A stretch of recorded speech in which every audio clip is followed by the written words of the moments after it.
With sites like Crunchyroll becoming more and more prevalent, more people are exposed to anime every day, since now it's easier to get access to different types of media, giving us the opportunity to explore the wasteland of entertainment. But as you all know, it wasn't always like that. In the past, we could only peek through a small window that we didn't have any control over. I remember when I was young, really young, and still with a future ahead of me, seeing anime and being intrigued by the mysticism that surrounded it. Hey future, where are you going? Okay, bye! And there's even a subconscious connection I made to the art style in that period and what it felt being an outsider to the medium. Recently, while watching Evangelion, I realized that I wanted to feel that once again.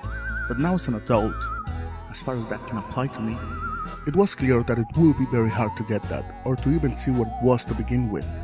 I used to think that the mysticism I talked about was mainly the cultural clash and opposition that this medium presented back then. Animes like Evangelion, Pokemon, Dragon Ball, and others were viewed as satanic due to the imagery and topics they presented. So Pokemon is a game that teaches children how to enter into the world of witchcraft, how to cast spells, how to use psychic phenomena. As you can tell, I am mainly talking about the 90s, since it was around that period that I started showing interest in the medium. So, as always, it seems only natural for parents to freak out over everything, and this was no exception. I mean, it's only human to fear what is different, but even when fear can be a strong word inside this context, it's fear what usually leads to discrimination. And as you all know, discrimination doesn't apply only to people. Since it's an act, the act of perceiving differences in characteristics between elements of one or more groups, leading to generate prejudice. And back then, the treatment from the media didn't help at all with the perception of the medium. It's obvious that the industry saw the need to translate this medium to the audience, but they didn't only translate it, but they localized it. I have no problem with translating a work, even when there is the danger of mutilating part of the context in the process, since the point of translating is communicating the meaning of the source by means of an equivalent target language. So, talking about text or speech, a sentence is a composition of words. Now, seeing it as text, a written word lacks real meaning, since it stands or tries to represent an object or an idea.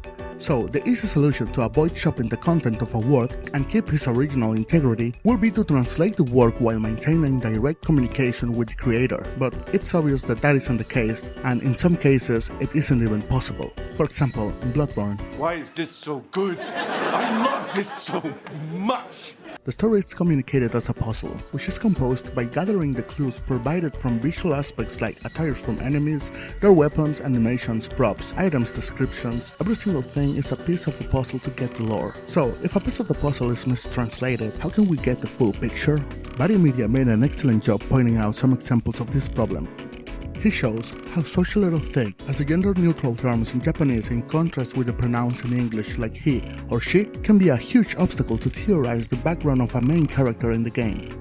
Now, something that is quite clear with these games is that Hidetaka Miyazaki wants the player to interpret his work, but with a narrative that counts on a player or viewer to put together the pieces and create theories about it, words become mightier than swords. Let's remember that words have meaning only because of contrast effects with other words. So, if the words get twisted even a little bit, the clues can be completely missed.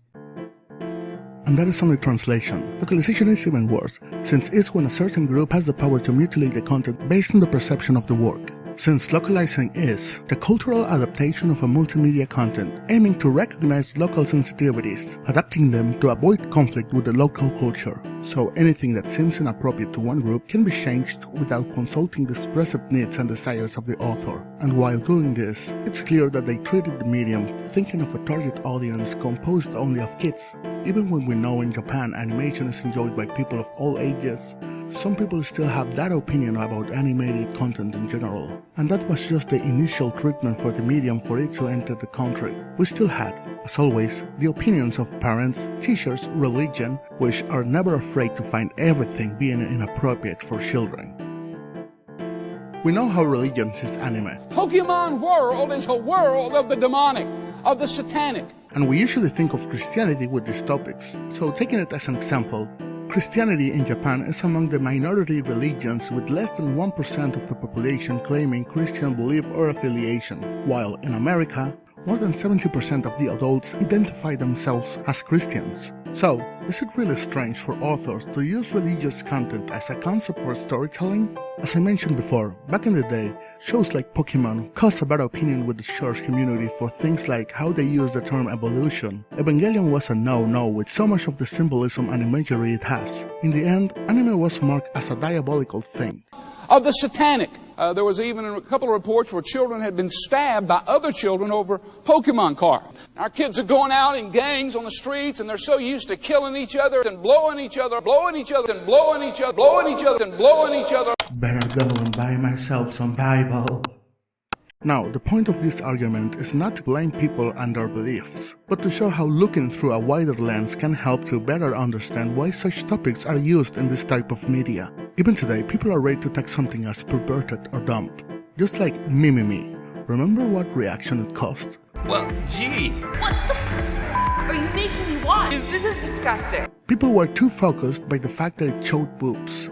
Instead of looking for the intended meaning, they stopped appreciating the beautiful craft of animation, direction, and music put into it. And it wasn't just the nudity, but the misconception that for being animated, it has to be for a young audience and it has to have a diluted meaning or none at all. But when thinking of the effort that it takes to create an animation, the detail put into every frame, it's something really complicated to achieve. And even if we talk about fan service, really, using the human body as a provoking medium is something used in any type of media. Music videos, movies, TV shows, even freaking Disney seems to be selling little girls. Now, if an opinion is based on the fact that there is nudity or fan service, or that it is tagged as ishi, or that it is tomoe, well, just because there are works or genres inside of medium that seek some kind of stimulation, or that it has content that some group can consider offensive or silly, it shouldn't tag the whole medium, and it doesn't make that genre any degrading at all. The screamers and the crazy people who love Donald Trump, but the fact of the matter is most of them are childless single men who masturbate to anime. These are not people who matter in the overall course of humanity. There is not a single thing that is appealed by everyone. As everything, there are good works and bad ones. The point is, there will always be someone trying to make something a taboo. Today, it's more common finding someone being offended in a society where it seems that everybody wants to be a victim. And at the end, that remains a cultural clash. There are only perceptions, and as the cognitive bias states, individuals create their own subjective social reality from their perception of the input, and is that construction that may dictate their behavior in the social world.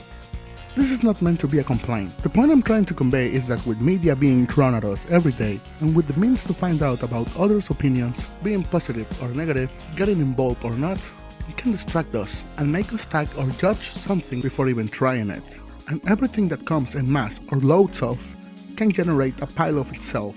So it can become harder to appreciate a good job or even to make a good one. And when some studios seems to mass produce anime, how often do we hear a reviewer or an opinion saying, this one is good compared to what's being published right now?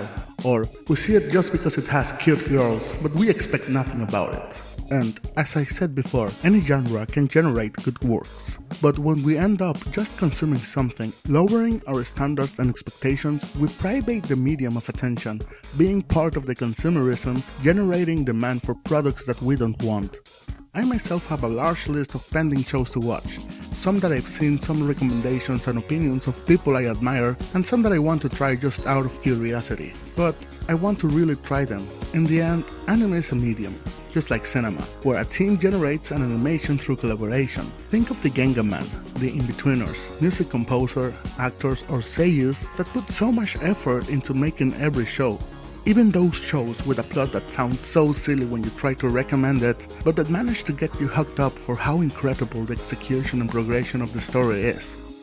Think of one of your favorite animes, one of your favorite scenes. How was the first time you saw it? How captivated were you by each frame, by the motion and emotion it conveyed? Think of how a piece of the score, or the opening or ending of one show can stick with you. Those works that leaves an impression on you and leaves you wanting more. Those works that inspires you to take action, being searching for more or trying to create your own. Those works made with passion.